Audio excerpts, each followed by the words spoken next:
अब हम लोग अपने नेक्स्ट टॉपिक की ओर बढ़ते हैं।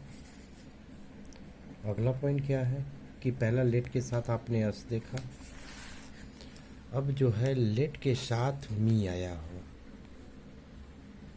या लेट वाले वाक्य से प्रार्थना का बोध हो, ठीक है ना। तो दूसरा क्या है आपका, लेट के साथ मी आया हो, ठीक है ना। तो अब करते क्या है, जैसे देख लीजिए, he said to his master comma inverted comma let me go home, मुझे घर जाने दो, यानी प्रार्थना का भाव है, रिक्वेस्ट का भाव है। तो एक और देख लीजिए, the gardener said, the child said to the gardener, ठीक है ना, comma inverted comma let me pick some flower, मुझे कुछ फूल तोड़ लेने दो। तो आप क्या करते हैं कि इनडायरेक्ट स्पीच में रिक्वेस्टेड का प्रयोग करते हैं, यानी रिपोर्टिंग वर्ब जो है आपका सेड टू बदल करके क्या हो जाएगा, रिक्वेस्टेड, ठीक है ना। रिपोर्टिंग वर्ब आपका सेड टू बदल करके क्या हो जाएगा, रिक्वेस्टेड का प्रयोग करते हैं, तथा वाक्य को इम्परेटिव सेंटेंस के अनुसार बनाते हैं, ठीक है ना। यानी जो वाक्य है इम्परेटिव सेंटेंस के अनुसार कामा इन्वर्टेड कामा हट करके टू लगेगा और वाक्य लिखे जाएंगे, ठीक है ना। तो देख लीजिए वही आपका, he said to his master comma inverted comma let me go, तो क्या हो जाएगा, he requested his master, said to की जगह पे he requested his master comma comma inverted comma हट जाएगा वहाँ पे टू, पहला पॉइंट, ये आपके दूसरा पॉइंट। और लेट मी फर्स्ट पर्सन का प्रोनाउन सब्जेक्ट के अनुसार होगा, तो लेट हिम गो। एक और देख लीजिए, the child said to the gardener let me pick some flower, तो क्या हो जाएगा, the child requested the gardener to let him pick some flower, है ना। तो फिर से ध्यान में रखिएगा कि यदि लेट के साथ मी आया हो, यानी वाक्य से प्रार्थना का बोध हो, तो आप क्या करते हैं कि रिपोर्टिंग वर्ब सेड या सेड टू के स्थान पर आप रिक्वेस्टेड का प्रयोग करते हैं, तथा आप क्या करते हैं कि शेष बचे हुए वाक्य को इम्परेटिव सेंटेंस के अनुसार बनाते हैं, है ना। अब हम लोग तीसरा पॉइंट देखें, यदि लेट वाले वाक्य की शुरुआत लेट देयर बी से हो, ठीक है ना, तो रिक्वेस्टेड या एडवाइस के साथ दैट देयर शुड बी का प्रयोग करते हैं, ठीक है ना। फिर से देख लीजिए, यदि लेट वाले वाक्य की शुरुआत किससे हो, लेट देयर बी से, ठीक है ना, तो आप क्या करते हैं कि रिपोर्टिंग वर्ब रिक्वेस्टेड या एडवाइज्ड का प्रयोग करते हैं, तथा लेट देयर बी को किस में बदल देते हैं, देयर शुड बी, और कामा इन्वर्टेड कामा तो आपका कनेक्टिव है, ठीक है, तो देयर शुड बी में बदलते हैं, ठीक। जैसे देख लीजिए, he said comma inverted comma let there be, है ना। तो आप क्या करते हैं कि पहले आप रिपोर्टिंग वर्ब एडवाइज्ड या रिक्वेस्टेड, ठीक है ना, किसी का भी आप प्रयोग करेंगे, दैट कनेक्टिव हो गया। अब there be, let there be, तो देयर शुड बी, बचा क्या है, नो टॉक, है ना, let there be no talk. एक और देख लीजिए, आपको एग्जाम्पल मैं यहाँ पर लिख देता हूँ, the master said comma inverted comma let there be no noise in the class, है ना। तो आप क्या लिखेंगे, द मास्टर, ठीक है ना, द मास्टर, ठीक, एडवाइज्ड दैट, हो गया ना दूसरा पॉइंट, देयर शुड बी है, तो क्या हो जाएगा दैट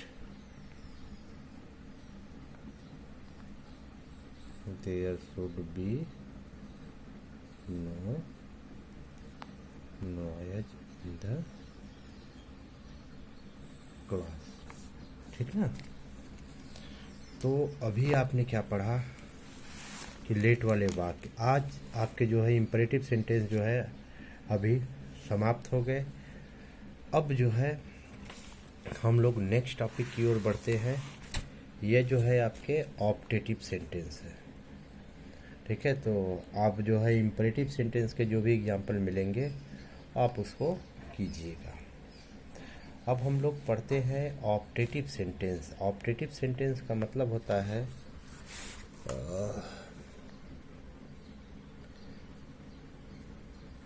कामना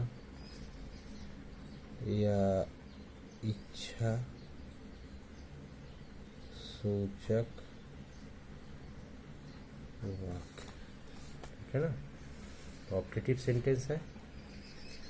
अब हम लोग देखते हैं कि यदि रिपोर्टेड स्पीच वाले वाक्य ऑप्टेटिव सेंटेंस में, ध्यान रखिएगा ऑप्टेटिव सेंटेंस की शुरुआत जो है मे गॉड या मे से होती है।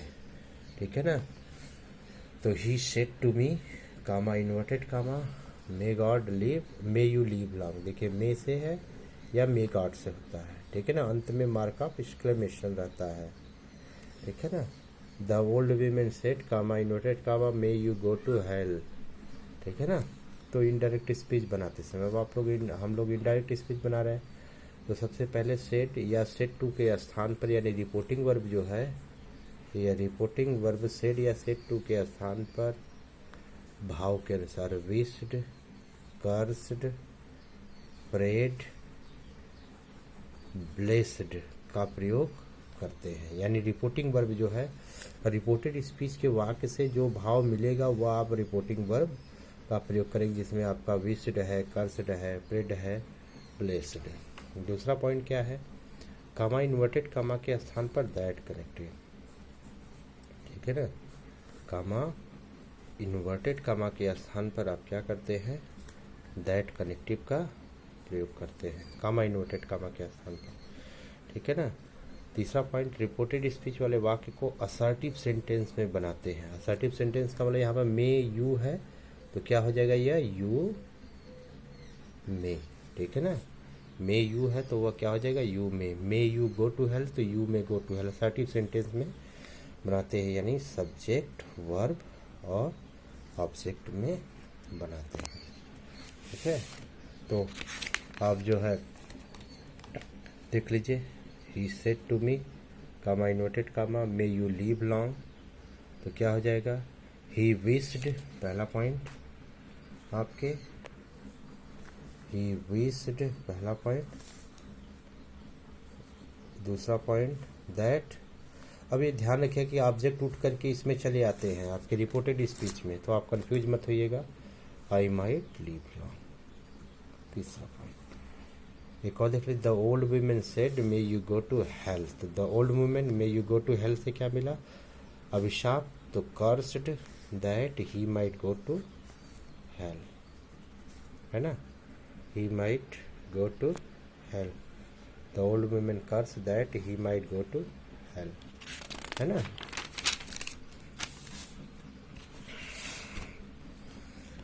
तो अभी ऑप्टेटिव सेंटेंस में अब देखते हैं, यदि रिपोर्टेड स्पीच में गुड बाय, गुड नाइट, ठीक है, बाय बाय आया हो तो इनडायरेक्ट स्पीच बनाते समय रिपोर्टिंग वर्ब बेड का प्रयोग करते हैं। ठीक है ना, BADE बेड का प्रयोग करते हैं। तो जैसे देख लीजिए, the girl said to Radha comma inverted comma good night, तो क्या हो जाएगा, द गर्ल सेड टू बदल जाएगा बेड, राधा, और सीधे आपको यह ऑब्जेक्ट के रूप में लिखना है। ध्यान रखिएगा, इस फ्रेज को आपको ऑब्जेक्ट के रूप में लिखना है, गुड नाइट। आप एक का ये नहीं कि Radha bed, girl bade Radha that good night. अक्सर बच्चों में गलतियां देखी जाती है, तो आप ध्यान में रख के चलिएगा कि आपको सीधे उसे ऑब्जेक्ट के तौर पर लिखना है। तो राधा बेड, ठीक है ना, the girl bade, Radha good night, ठीक है ना। ठीक, एक और देख लीजिए, he said comma inverted comma goodbye my friends, तो क्या हो जाएगा, ही बेड, ये वोकेटिव केस में है, हिज फ्रेंड्स गुड बाय। आप यह लिखिए, या आप इसको यह भी लिख सकते हैं, बस आप ऑब्जेक्ट को हेर फेर करना है, यानी यह IDO है, इनडायरेक्ट ऑब्जेक्ट है, और यह डायरेक्ट ऑब्जेक्ट है। अगर डिस्प्लेसमेंट कर देते हैं, अर्थात इनडायरेक्ट ऑब्जेक्ट के स्थान पर डायरेक्ट ऑब्जेक्ट और डायरेक्ट ऑब्जेक्ट के स्थान पर इनडायरेक्ट ऑब्जेक्ट रखते हैं, तो टू का प्रयोग करते हैं किसके पहले, इनडायरेक्ट ऑब्जेक्ट से पहले। तो he bade goodbye to his friend. अब देखिए, यह उठ करके यहाँ पर चला आया है और यह उठ करके इसके स्थान पर, तो इसके स्थान पर नहीं लगेगा, इसके स्थान पर टू लगेगा। एक और देख लीजिए, ठीक है। तो ये आपका रहा कि यदि आपके गुड बाय, अर्थात ऐसे शब्द जिसको आप विदाई के समय बोलते हो, तो उनमें जो है बेड रिपोर्टिंग वर्ब का प्रयोग करते हैं। तीसरा पॉइंट इसमें देखते हैं, यदि रिपोर्टेड स्पीच में गुड मॉर्निंग, हैप्पी दिवाली, ठीक है ना, आदि कामना सूचक शब्द आए हों, जैसे आप कामना सूचक, जैसे आप किसी से मिलते हैं, जैसे बोलते हैं good morning, good afternoon, good noon, ठीक है ना, तो ऐसे अगर आए हों कामना सूचक शब्द, तो रिपोर्टिंग वर्ब किसका प्रयोग करते हैं, विश्ड का। तो रिपोर्टिंग वर्ब विश्ड का प्रयोग करते हैं। तो देख लीजिए, he said to his father good morning, वो अपने पिता से गुड मॉर्निंग बोला। उसी तरह यह भी बनेगा, he wished his father good morning. यहाँ पर आपको दैट नहीं प्रयोग करना है, ध्यान में रखिएगा। अभी मैं कह रहा हूँ कि इसको ऑब्जेक्ट के तौर पे रखते हैं और डायरेक्ट ऑब्जेक्ट के रूप में, यानी डायरेक्ट प्रत्यक्ष ऑब्जेक्ट के रूप में लिखते हैं। They said happy birthday Radha, ठीक है ना, तो they wished happy birthday to Radha, या आप यह लिखे हैप्पी बर्थडे टू राधा, या they wished Radha happy birthday. तो यह जो है आपके ऑप्टेटिव सेंटेंस है, और ऑप्टेटिव सेंटेंस के जो वाक्य होते हैं उनकी शुरुआत मे, गॉड या मे से होती है। हिंदी में उनकी शुरुआत भगवान करे या हे भगवान करे से शुरुआत होता है, ठीक है। इसको जब भी बनाते हैं तो विश्ड, ठीक है, कर्स्ड, ब्लेस्ड, प्रेड का जो है आप प्रयोग करते हैं।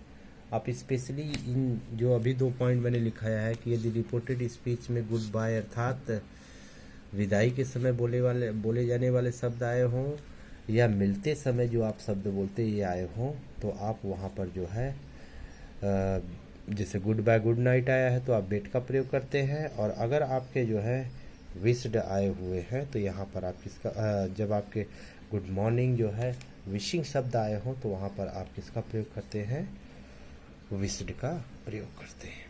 तो अब हम लोगों के नरेशन में जो है लास्ट टॉपिक बचा हुआ है। लास्ट टॉपिक क्या है, आपके एक्सक्लेमेटरी सेंटेंस, जो हम अगले दिन के वीडियो में देखेंगे। आप इम्परेटिव सेंटेंस और ऑप्टेटिव सेंटेंस के एग्जाम्पल जो है करिएगा, जो नहीं आएगा आप उसको लिख करके कमेंट